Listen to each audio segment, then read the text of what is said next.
Hello everyone, I am doctor Jaya Chauhan.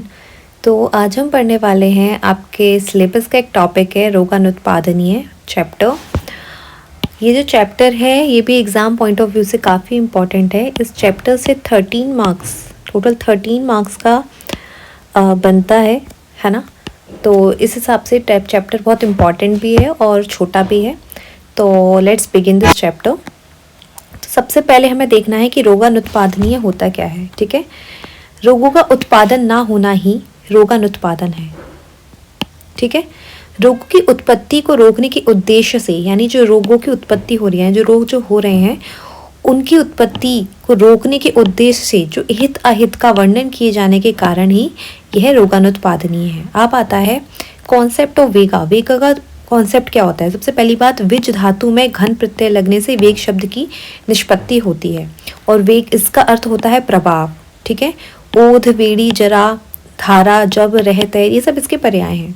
ठीक है, जिस प्रकार नदी अपने वेग से शुद्ध होती है उसी प्रकार मानव शरीर मल मूत्र आदि को की स्वाभाविक प्रवृत्ति से शुद्ध होता है। और वैदिक शास्त्र में वेग का मतलब है मल मूत्र आदि को की स्वाभाविक प्रवृत्ति से है। ठीक है,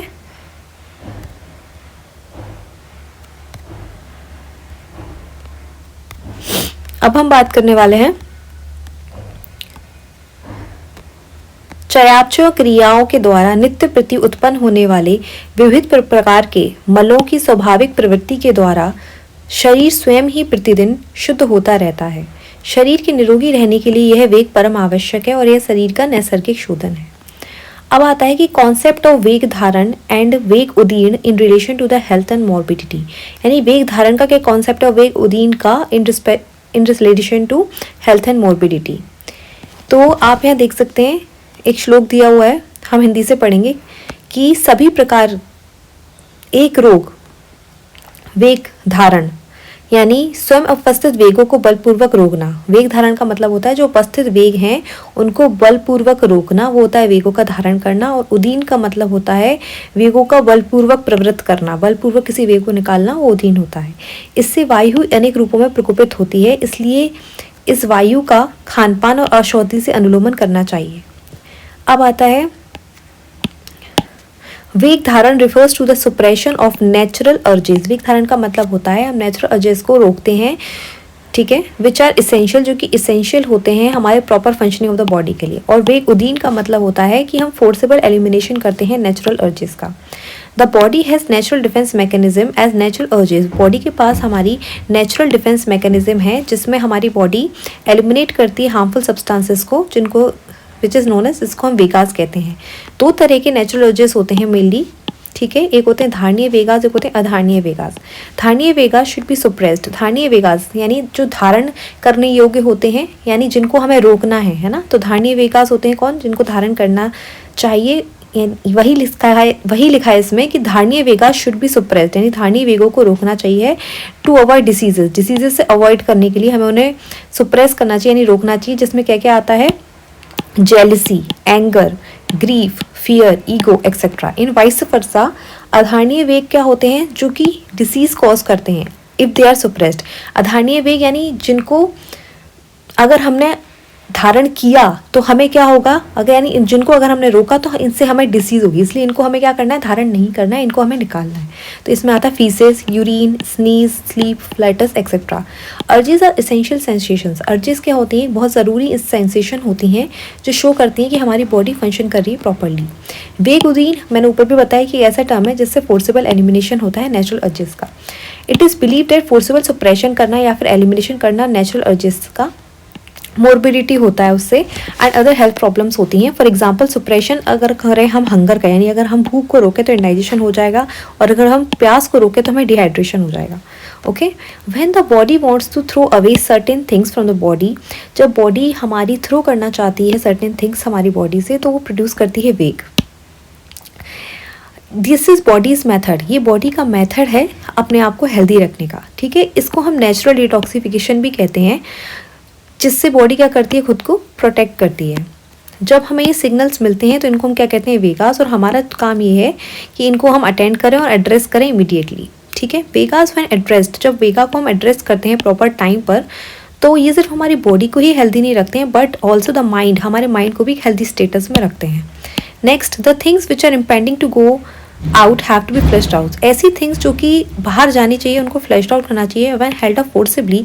जब उनको हेल्ड अप, अगर हम उनको फोर्सिबली और आर्टिफिशियली ऑब्स्ट्रक्ट करते हैं तो ये सीरियस डैमेज करते हैं हमारी बॉडी पर, माइंड पर इन अ लॉन्ग रन। ठीक है, यानी कि इसका मतलब ये है कि जो भी चीज़ें हमें शरीर से बाहर निकालनी चाहिए उनको हमें निकालना ही चाहिए। ठीक है, अगर हम फोर्सिबली या आर्टिफिशियली उनको ऑब्स्ट्रक्ट कर देते हैं तो हमारी बॉडी को सीरियस डैमेज होता है। फॉर एग्जांपल, आपको यूरिन या फिर फीसिस का अर्ज है और अगर आप उसे रोक लेते हैं तो हमारी बॉडी में और डिजीजेस क्रिएट करेगा। देयरफॉर द वेगास, इसी तरह एट लास्ट हमको वेगा को नाइदर बी सुप्रेस, ना ही हमें रोकना चाहिए ना ही फोर्सिबली कंट्रोल करना चाहिए, they should be held out. Now on repeated obstruction, अगर हम बार बार ऑब्स्ट्रक्शन करते हैं या रोकते हैं हमारे प्रेजेंट इम्पेंडिंग दोषास हैं, जो प्रेजेंट दोषास हैं, तो बॉडी हमारी क्या समझ लेती है, उनको होल्ड करना सीख लेती है। लेकिन द हेल्ड बैक वेस्टेज, अगर हम वो जो वेस्ट है उसको अगर हम होल्ड करते हैं लंबे समय तक तो वो वेस्ट एंड टॉक्सिन्स हमारे सेल्स को डैमेज करता है एंड चैनल्स को and organs of the body को, जिससे हमें कई सारी डिसीजेस होती हैं।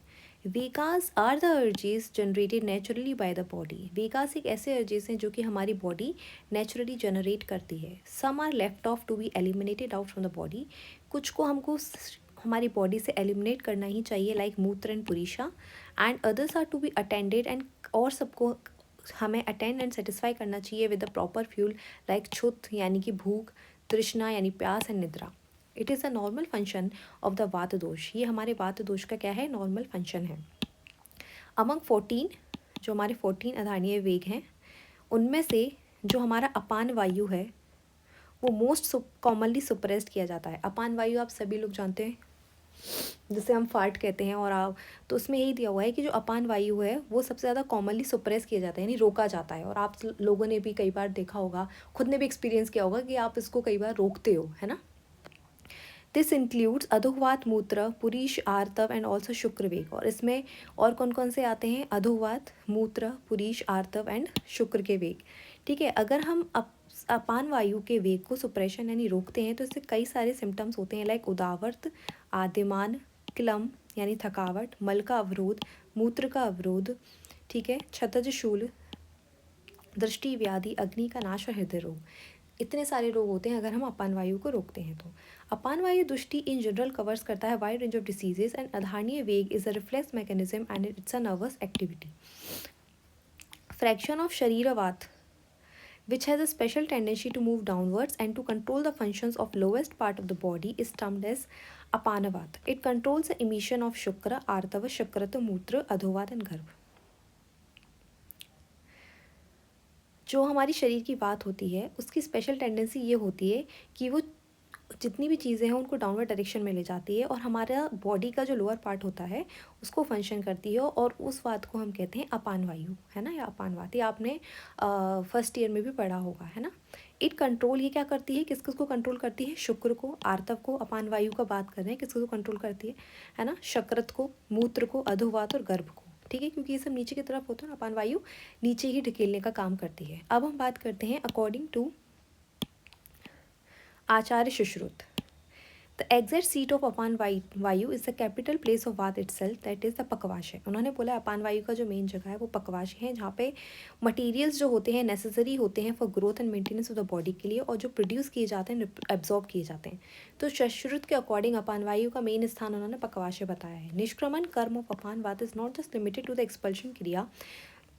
अपान वायु का काम सिर्फ यहीं तक ही लिमिटेड नहीं है कि वो सिर्फ एक्सपल्शन करता है यानी बॉडी से चीज़ों को बाहर निकालता है, but proper with holding and injection, यानी विद होल्डिंग यानी चीज़ों को रोक के भी रखता है और इजेक्शन भी करता है, प्रॉपर डायरेक्शन में करता है, प्रॉपर टाइम में करता है ना। आपने देखा होगा कोई इधर उधर डायरेक्शन में तो होता नहीं है, टाइम पर तो नहीं होता है, आप कई बार होल्ड भी करते हो तो आपको हेल्प करता है होल्ड करने में भी, है ना। तो proper direction, proper time, ejection सब में हेल्प करता है, ठीक है। According to the modern medical science the functions of colon movements, जो कोलन मूवमेंट्स के फंक्शन होते हैं वो रिलेटेड होते हैं डिफिकेशन एंड फार्टिंग से, प्रोसेस ऑफ मिक्चुचेशन से, एजेकुलेशन से, physiology of menstruation, delivery of foetus etcetera से। किसके, कोलोन के movements. Etcetera are the similar physiological functions which may be correlated with the function of the apana vayu vega. तो यानी कि ये सारे जो फंक्शंस हैं इनको हम किससे कोरिलेट कर सकते हैं, जो अपान वायु वेग है उससे। So it can be said that हम ये कह सकते हैं कि अपान वायु फंक्शंस पैरासिम्पैथेटिक होते हैं नेचर में, but it can not be said that all the parasympathetic functions are perform by. हम ये नहीं कह सकते कि सारे पैरासिम्पैथिक फंक्शंस हम अपान वायु से परफॉर्म कर सकते हैं। रेदर अपान वायु जो है वो उसके फंक्शंस होते हैं पैरासिम्पैथेटिक इन नेचर। अब आता है विटिएशन ऑफ अपान वायु मीन्स, इसका मतलब होता है कि ऑल्टरेशन ऑफ नॉर्मल फंक्शन, यानी जो हमारे नॉर्मल फंक्शन है उनका चेंज होना, लाइक विक्षेपण एंड धारण। गति ऑफ विटिएशन में भी अनुलोमन डायरेक्शन, गति कैसी हो सकती है, तो अनुलोम हो सकती है जैसे हम कहते हैं अतिसार, और प्रतिलोम होती है जैसे हम कहते हैं मल बद्धता और उदावर्तता। ठीक है, अनुलोम का मतलब होता है कि नीचे की तरफ डायरेक्शन हो रहा है, अतिसार कहाँ नीचे से होता है, लेकिन प्रतिलोम गति क्या होती है, प्रतिलोम ऊपर की तरफ होती है, यानी मल उसमें क्या होता है, बद्ध हो जाता है, यानी मल बाहर नहीं निकलता, ऊपर ही रुक जाता है, उदावर्त हो जाता है। अब आता है वेग धारण एंड अग्नि वैगुण इन टर्न्स रिलेट टू अपानवाद विटिएशन। अगर हम वेगों को धारण करते हैं और अग्नि वैगुण हो जाती है तो इससे क्या होता है, अपानवाद विटिएशन। ठीक है, सिम्टम्स ऑफ अपानवाद विटिएशन, यानी अपानवाद हमारी कैसी हो जाती है, प्योर नहीं रहती है। ठीक है, तो अगर इस अपान वायु के फंक्शन अल्टर्ड हो जाते हैं तो क्या क्या होगा, चल, रूक्ष, शीत, खरगुण, अपान वायु, रोध, इन भी अफेक्ट करता है प्राण वायु को, मर्म स्थान को, लाइक हृदय, शिरा और बस्ती को। According to modern science, nerve supply to the gastrointestinal tract is in the form of sympathetic, parasympathetic, enteric nervous system and gastrointestinal reflexes। जो एंटेरिक नर्वस सिस्टम होता है समटाइम उसको हम सेकेंड ब्रेन कहते हैं। क्यों, क्योंकि इस पर डिपेंड करते हैं हमारे some type of neurons and neurotransmitter जो कि हमारे सीएनएस में मिलते हैं। एंटेरिक नर्वस सिस्टम यूज़ करता है सेरोटोनिन को to communicate with the central nervous system. This brain यानी गट एक्सिस हेल्प करता है to explain why researchers are interested in understanding how physiological and social stress might cause a digestive problems. इन्होंने इसको brain क्यों बोला है कि जो हमारा गट होता है, ठीक है, रिसर्चर्स ने फाइंड किया है कि हमारा जो साइकोलॉजिकल सोशल स्ट्रेस है वो भी क्या करता है, डाइजेस्टिव प्रॉब्लम क्रिएट करता है। आपने नोटिस किया होगा कि जब भी आपको स्ट्रेस होता है या फिर आपको बहुत ज़्यादा कोई दुख है ना, आपने किसी की आप बैड न्यूज़ सुन लेते हैं, लाइक किसी का एक्सीडेंट हो गया, किसी की डेथ हो गई, तो कई बार जब आप ज़्यादा सोच लेते हैं, स्ट्रेस ले लेते हैं, तो उसके कारण आपको खाने का मन नहीं करता है ना, भूख मर जाती है, जैसे कहते हैं ना, भूख मर गई, तो यानी कि डाइजेस्टिव प्रॉब्लम्स होने लगती हैं। ठीक है, enteric nervous system is closely related with the central nervous system. Enteric यानी जो हमारा पेट और दिमाग है वो कनेक्टेड है। इसका मतलब आप अगर हिंदी भाषा में या हम कहें कॉमन लैंग्वेज में समझे तो, ठीक है। Another condition caused by the udavarta is andh. उदावर्त से एक और कंडीशन होती है जिसे हम कहते हैं अंध, यानी कि blindness. This is quite impossible to believe that how eyes are related with apana vayu. बहुत इम्पॉसिबल है इसको बिलीव करना कि अपान वायु किससे रिलेटेड है, आइज से। आई इज़ बेसिकली आ प्राणवायु स्थान, आई लेकिन बेसिकली किसका, प्राणवायु का स्थान होता है। In an article named gut microbes link to eye diseases, एक आर्टिकल में बोला था कि जो गट के माइक्रोब्स हैं वो लिंक्ड होते हैं किससे, आई डिसीजेज से। Observations have been made by the researchers regarding the possible connections है between the gut microbes and eye diseases. Eye disease और गट माइक्रोब्स का एक कनेक्शन है। अब हम बात करते हैं symptoms and management, principles of adharaniya vega jan व्याधिस from बृहत्त्रयी।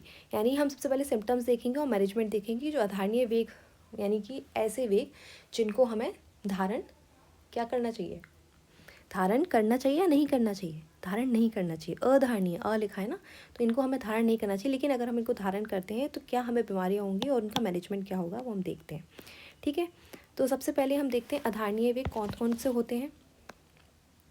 तो अष्टांग हृदय ने 14 अधारणीय वेग मांगे हैं। वात, अपान वायु, एक वात मांगी उन्होंने, उद्गार यानी डकार, विट यानी पुरीश, मूत्र, छवतु, त्रट, भूख, निद्रा, कांस, श्वास, जरम्बा, अश्रु, छर्दी और शुक्र।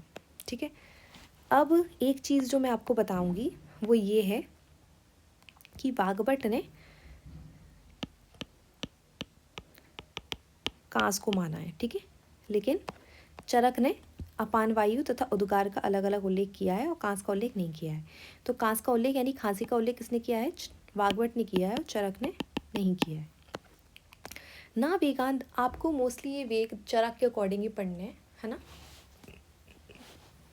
ना वेगान धार्यदेमान जातान मूत्र पुरुषयो ना रेतसो ना वातस ना छर्दीय छबोर्दना चा ना उद्गारस ना जृंभाया ना वेगान, यानी कि ना का मतलब है कि हमें इन वेगों को धारण नहीं करना है।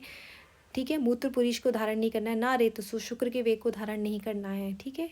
ना वातस्य ना छर्दया यानी वात के वेग को धारण नहीं करना है, ना छर्दया मतलब हमें उल्टी को धारण नहीं करना है, उल्टी जब भी आए यानी हमको रोकना नहीं है, ठीक है। ना छवतु छींक को नहीं रोकना है, ना उद्गारस यानी अगर आप इन्हें रोकेंगे तो हमें कई सारी बीमारियाँ हो जाएंगी, ठीक है। और अगर हम इन्हें रोकते हैं जो बीमारियाँ होती है तो उनका मैनेजमेंट क्या है वो देखना है।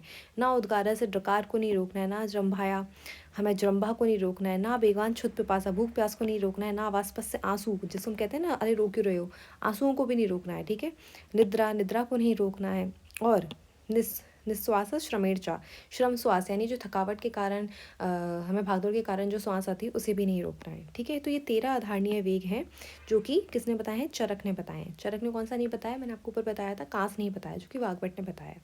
तो इनको हम एक ट्रिक से याद करेंगे, कैसे, जैसे गुदा के 4 वेग हैं इसमें, कौन कौन से, मूत्र, ठीक है, पुरीश, शुक्र और वात, ठीक है। अपान वायु, वात का मतलब है अपान वायु। मुख के हैं इसमें 5, मुख से क्या क्या निकलता है, तो छर्दी निकलती है, उल्टी निकलती है, उद्गार डकार निकलती है, जृंभा यानी जमाई, भूख और प्यास, ये सब मुख के हैं। अब बचा है नेत्र, तो नेत्र से क्या क्या निकलता है, हमारी आंखों से आंसू निकलते हैं और नींद आती है हमें, निद्रा, ठीक है, क्या है, अश्रु और निद्रा। अब नाक, नाक के 2 बचे, तो एक तो श्रम श्वास, तो जब हम थक जाते हैं तो हम सांस नाक से ही लेते हैं ना, तो श्रम श्वास, और छींक, छींक किससे आती है, नाक से आती है, ठीक है। तो ये गुदा के 4 हो गए, मुख के 5, नेत्र और नाक के 2 हो गए, ठीक है।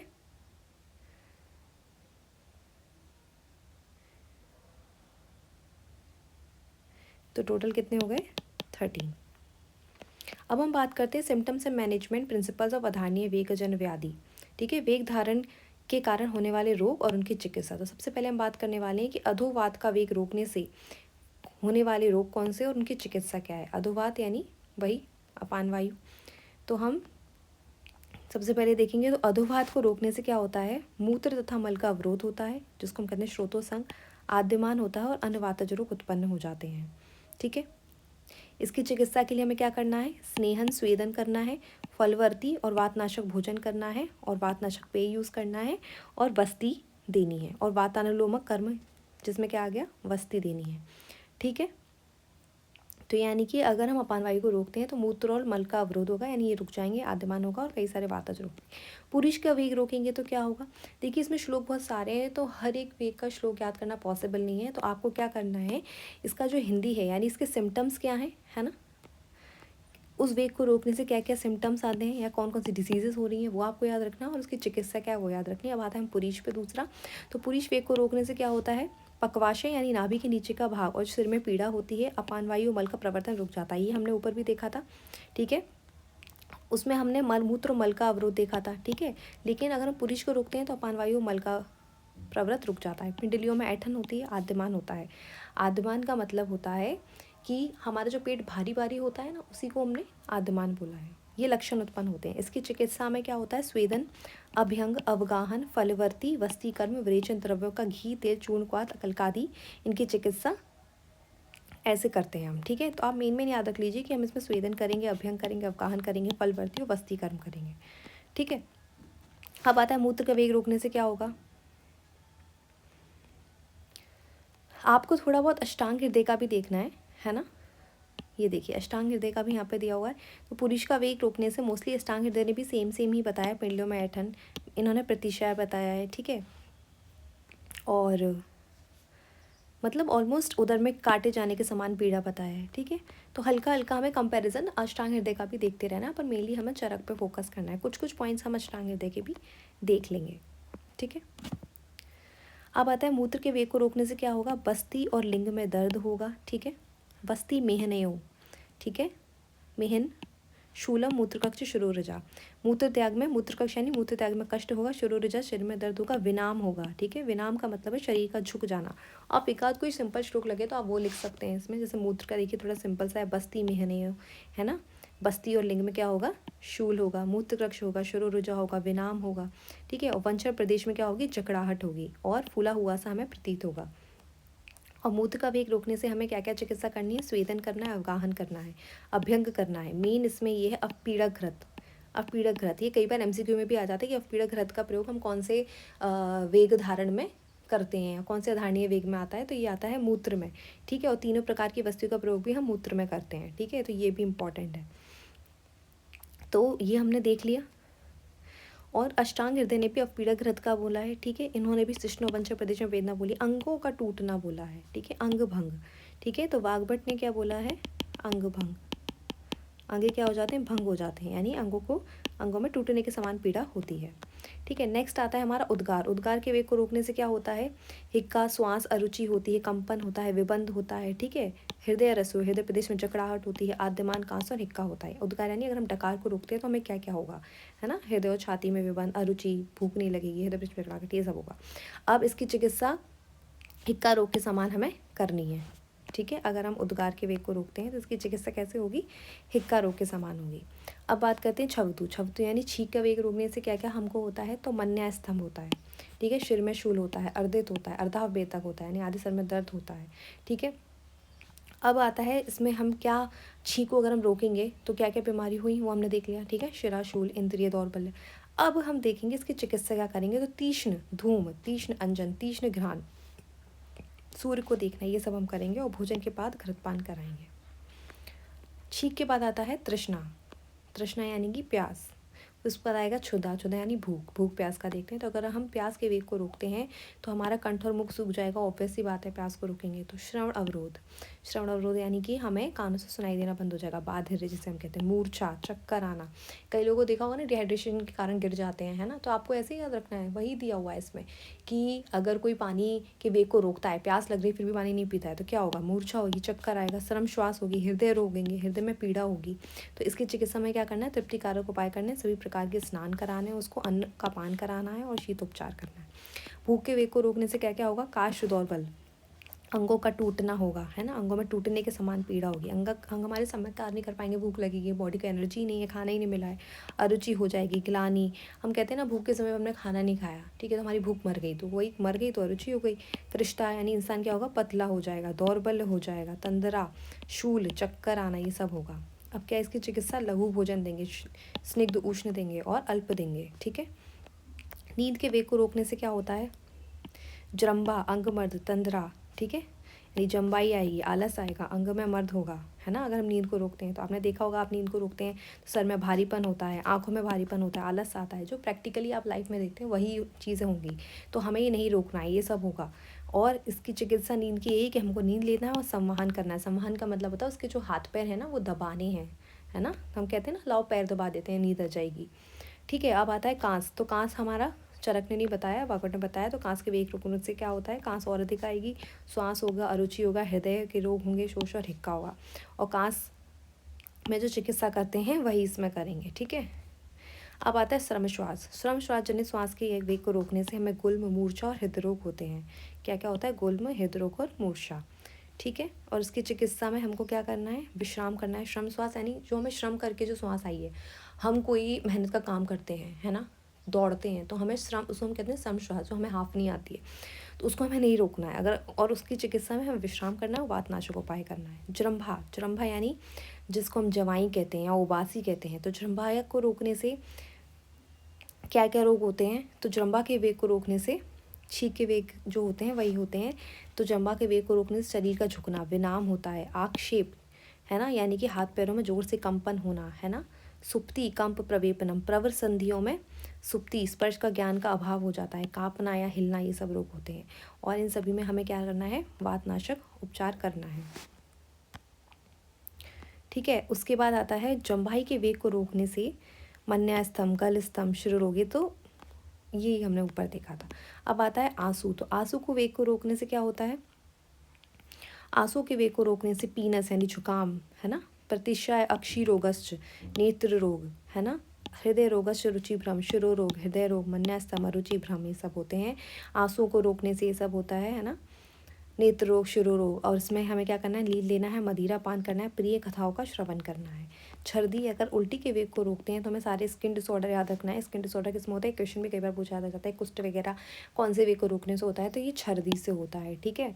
तो छर्दी के वेग को रोकने से विसर्प, कोट, कुष्ठ, आंखों में खुजली, पांडु, ज्वर, श्वास, कांस, हिल्लास्वंग, ये सब होता है। इसकी चिकित्सा हमें क्या करना है, गंडूज, धूमपान, है ना, रूक्ष अन्न खाकर वमन करना, भुक्तवा प्रच्छर्दनम, है ना, यानी कि रूख छन्न खाकर हमें भुक्तवा प्रछर्दनम, छर्दनम यानी छर्दी यानी वमन करवाना है। व्यायाम, रक्त मोक्षण, विरेचन, लवण तथा क्षार से युक्त तेल से अभ्यंग करना है। शुक्र का वेग रोकने से लास्ट हमारा इससे क्या होता है, मेड़ वृषणयो शूल अंग मर्दो हृदय व्यथा। आप हल्की सी एक लाइनें लिख दीजिए और डैश डैश करा के लिख दीजिए कि चरक सूत्र साथ में दिया हुआ है ये, ठीक है। तो एग्जामिनर को लगेगा कि उसको मतलब बच्चों को हल्का सा श्लोक भी आता है, ठीक है। तो शुक्र का वेग रोकने से क्या होता है, शुक्र का स्त्रवण, ठीक है, लिंग और अंडकोशों में पीड़ा होती है, ठीक है। मेड्र वृषणयो शूल अंग मर्दो, ठीक है। शुक्रवार शिरा में शोथ हो जाता है, शुक्र अश्मरी हो जाती, नपुंसकता, अंग टूटना, टूटने के समान पीड़ा, मूत्र का रुकना और हृदय रोग होते हैं। इसमें हमें तेल वर्धन करेंगे, अवगाहन, स्नान, मदीना पान, मुर्गी का मांस देंगे, बस्ती कर्म करेंगे, दूध की खीर देंगे, प्रिय स्त्री का सेवन और मैथुन आदि इसके उपाय हैं। अब आता है concept of vega dharana, use of snuffing powder, forcible evacuation of bowels and bladder. वेग उदीन का मतलब हमने ऊपर भी पढ़ा था, यानी फोर्सिबल एलिमिनेशन होना वेस्ट प्रोडक्ट का बॉडी से, यानी फोर्स से हमको वेस्ट को एलिमिनेट करना, ठीक है। Vega udirana initiating the urges forcibly when they are not impending, when the body is not producing this reflexes.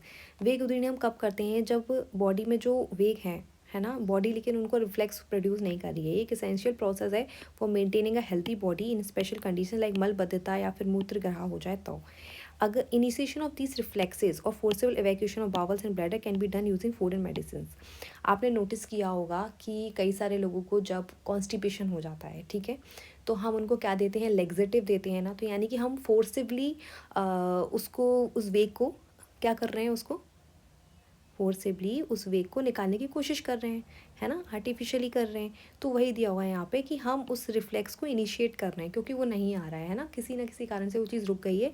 तो हम किससे कर रहे हैं, या तो फूड से कर रहे हैं, आप फूड भी देते हैं इस तरीके का, लाइक फाइबर रिच फूड देते हैं या फिर मेडिसिन देते हैं, ठीक है। दिस टाइप ऑफ वेगुदीन which is done at this stage promotes करता है एंड प्रोटेक्ट करता है health at the place of disease in the body. अगर हम इस स्टेज पर इस तरह की चीज़ें यूज़ करते हैं तो इससे हमारी बॉडी में डिजीज़ नहीं होती है, उल्टा हम उसको हेल्थ डिसीज फ्री बॉडी देते हैं और प्रोटेक्ट एंड प्रमोट करते हैं उसकी हेल्थ को। अब आता है शरीर का शोधन, दो प्रकार से होता है, एक तो प्राकृतिक अथवा नैसर्गिक और उत्प्रेरित, ठीक है। नैसर्गिक शोधन क्या होता है, जिस प्रकार नदी अपने प्राकृतिक वेग से स्वयं को शुद्ध करती रहती है, ठीक है, ठीक उसी प्रकार मानव शरीर भी आधारणीय वेगों को समय प्रवृत्ति रूप से स्वयं को शुद्ध करता रहता है। इसलिए हम इसको प्राकृतिक और नैसर्गिक शोधन कहते हैं। उत्प्रेरित शोधन यानी जो नहीं होता, खुद से स्वयं नहीं होता है, लेकिन उसके लिए हमको ऊपर से प्रेशर लगाना पड़ता है, जैसे मैंने आपको लेग्जेटिव का भी एग्जाम्पल दिया था। ये दो प्रकार का होता है, एक तो था स्वास्थ्य के रक्षण के लिए और विकार के प्रशमन के लिए।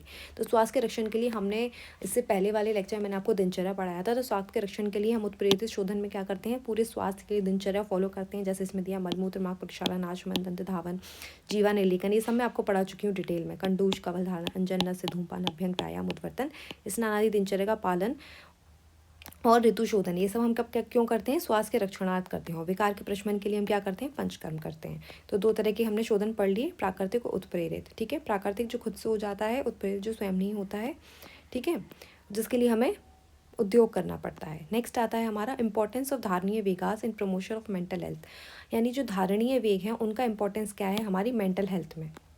जन्म जन्मांतरों अथवा यही लोक और परलोक में अपना हित चाहने वाले व्यक्ति को अति साहस, जैसे मन, वचन और शरीर, कौन कौन से, मन, वचन और शरीर, इनके अप्रशस्त अप्रशस्त वेगों को धारण करना चाहिए। अभी हमने पढ़े थे अधारणीय वेग, ठीक है, जो कि चरक ने माने थे 13 और वाग्भट ने माने थे 14, ठीक है। उनको हमें क्या करना है, धारण नहीं करना है। लेकिन जो मन, वचन, शरीर के अप्रशस्त वेग हैं, इनको हमें धारण करना है। जिनको धारण करना है उनको हम क्या कहते हैं, धारणीय वेग, ठीक है। और जिनको धारण नहीं करना है उनको कहते हैं अधारणीय वेग। सबसे पहले आता है हमारा मन के धारणीय वेग, ठीक है। मन के धारणीय वेग कौन कौन से होते हैं, ये बहुत सिंपल है, अगर इनके आप श्लोक याद करो तो बहुत अच्छा रहेगा। और छोटे छोटे से एक कोटेशन है बिल्कुल, ये भी चरक सूत्र 7 के ही हैं, ठीक है, चरक सूत्र 7वें चैप्टर के ही हैं, ठीक है। लोभ, शोक, भय, क्रोध, लोभ यानी अनुचित विषय की प्रार्थना, शोक, भय, क्रोध, ठीक है, ना वेगान विधारित, इन सबको हमें धारण नहीं करना। निर्लज्जता, ठीक है, निर्लज्जता, अतिरागणाम ईश अभिधाय बुद्धिमान।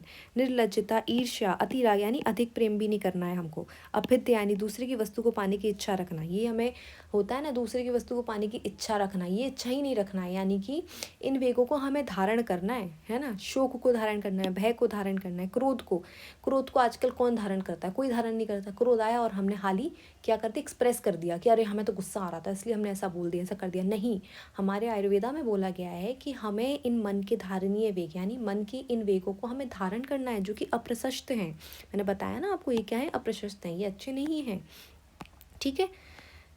तो अगर आप इसके हिसाब से चलेंगे तो बहुत अच्छा रहेगा।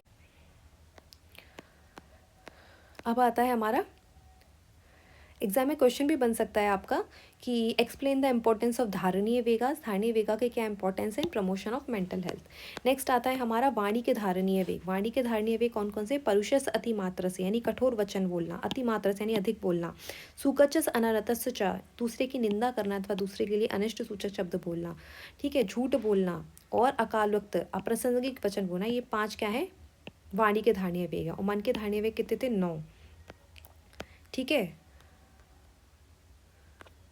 अब आता है हमारा शरीर के धारणीय वेग। तो दूसरे को पीड़ा पहुंचाने के उद्देश्य से की गई चेष्टा, पर स्त्री संभोग, ठीक है, स्ते यानी चोरी करना और हिंसा करना, ये आदि शरीर के क्या है, धारणीय वेग हैं।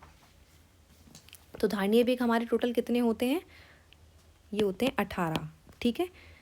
9 हो गए ये वाले मन के, वाणी के हो गए हमारे 5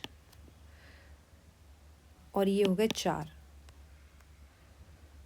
अब आता है dharaniya vegas are the urges that suppressed और अवॉइडेबल। धारणीय वेगा एक ऐसे अर्जेस होते हैं जिनको हमें सुप्रेस्ड यानी रोकना चाहिए, ठीक है, और अवॉइड करना चाहिए अकॉर्डिंग टू आयुर्वेदा। वही मैंने भी आपको ऊपर बताया था। The natural urges of the mind are extremely important. हमारे जो माइंड के नेचुरल अर्जेस हैं बहुत इंपॉर्टेंट हैं, हमारी बहुत इंपॉर्टेंट एस्पेक्ट है हमारी लिविंग बॉडी का, एंड ये डिटरमाइन करता है हमारा हेल्थ और disease state of a individual.